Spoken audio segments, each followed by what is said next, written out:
Hey everyone, today we're making Taylor Swift's chai sugar cookies. Before we start, always begin by cleaning your counters and washing your hands, especially since we'll be handling raw dough. You'll need half a cup of margarine, half a cup of vegetable oil, half a cup of granulated sugar, half a cup of powdered sugar, 2 cups of all-purpose flour, half a teaspoon of baking soda, 2 teaspoons of vanilla extract, 2 bags of chai, a quarter teaspoon of salt, heavy whipping cream, 1 large egg. Pick a clean, uncracked egg. If you see any hairline cracks or dried egg on the shell, throw it out to prevent bacteria.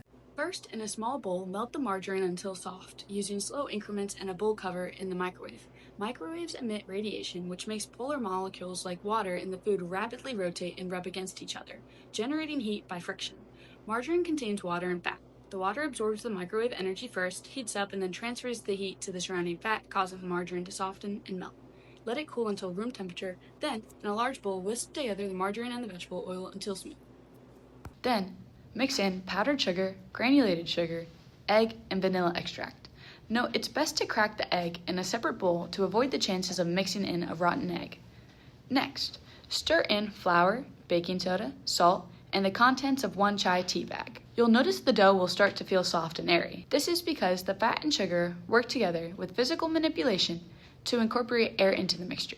Additionally, the egg acts as an emulsifier using lecithin from the yolk to bind fats and liquids together, creating a smooth and cohesive mixture.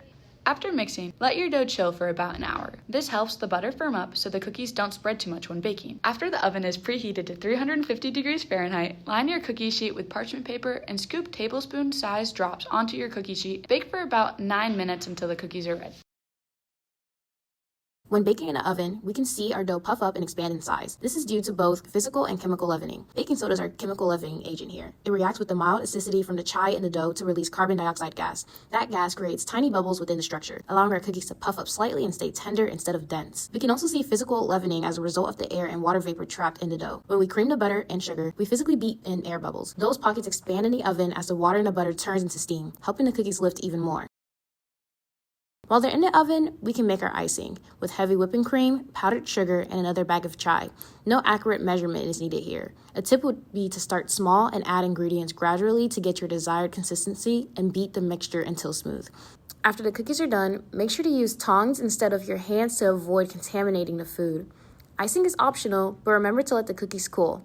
Enjoy your chai sugar cookies and share with your family and friends.